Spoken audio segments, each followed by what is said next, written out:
Mari kita berdoa. Kasih karunia dan damai sejahtera dari Allah Bapa dan dari Anak Tuhan Yesus Kristus menyertai kamu sekalian. Amin.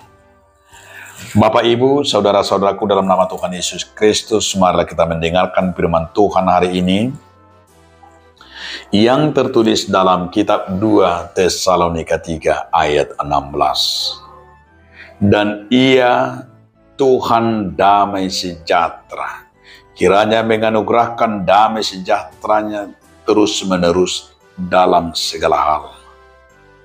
Kepada Tuhan menyertai kamu sekalian. Alai manotong jala mangipas madame na nilihon ni Tuhan si pardami Tuhan na. Didongan ni Tuhan ni mahamu sugina. Ido sahana. Di hamuna donga saha porsia. Judul ni turputon damai sejahtera. Damai nasian debatan.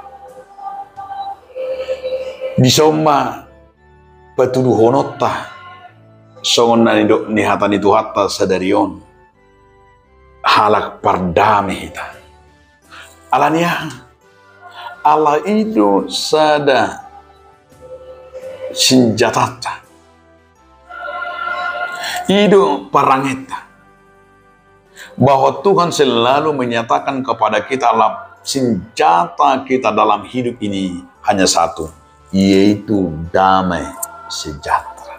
Kita tidak pernah diperbekali senjata perang, senjata fisik, senjata kebencian, senjata yang berbentuk dendam dan membunuh. Alai ilau sendi pasikop si Paulus do tuhuriat Tesalonik. Senjata kita adalah damai sejahtera. Odo buanot tamanang tu dia pita mangalaka. Bahwa kita berperang juga di dunia ini, tapi berperang melawan segala niat-niat dan kejahatan-kejahatan si iblis. Tapi kebesaran dan damai sejahtera ini menjadi senjata kita, menyalurkan, menghadirkan damai itu di tengah-tengah dunia ini. Itu benar Tuhan Yesus di Matius 5 ayat C. Mertua masih berdamai, aiwaru donasida anak ni debatan. Berbahagialah orang yang membawa damai karena mereka disebut anak-anak Tuhan.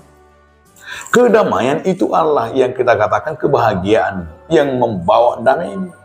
Bukan membawa dendam, bukan membawa kebencian.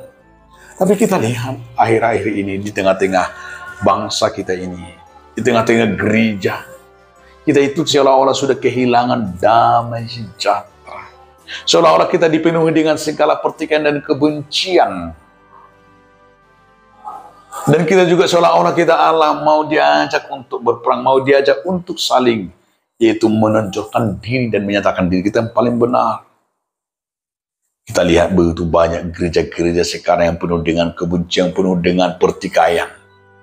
Di antara suku, juga di antara agama, dan juga di antara di tengah-tengah berpolitik, di tengah-tengah demokrasi kita ini.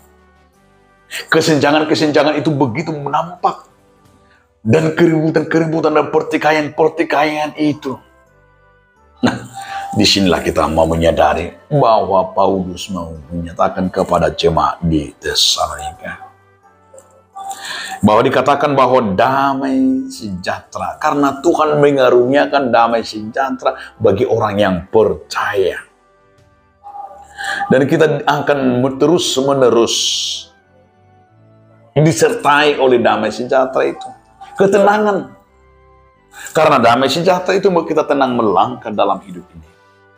Dan itu juga yang mau disampaikan oleh firman hari ini. Tentu ini sebagai evaluasi bagi kita, orang-orang percaya. Evaluasi bagi kita sebagai anak-anak Tuhan. Berbahagialah orang-orang yang membawa damai karena mereka akan disebut anak-anak Tuhan.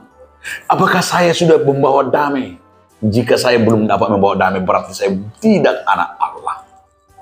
Tapi ketika saya membawa selalu damai sejahtera itu, mengampuni, menerima dan saling hidup antara yang satu dengan yang lain tanpa menonjolkan dan tanpa membenarkan diri, disitulah kita saling hidup damai dan satu persekutuan dan menerima Kristus telah menyertai kita dan Kristus telah menganugerahkan bagi kita penuh dengan kedamaian. Oleh karena itu saudara, hadirkanlah damai itu dimanapun kamu berada.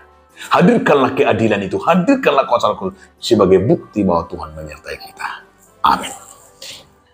Terima kasih Tuhan, biarlah kami terus hidup di dalam damai sejahtera daripada-Mu, agar kami berkenan, agar kami Tuhan dapat menghadirkan kuasa Roh Kudus-Mu. Amin.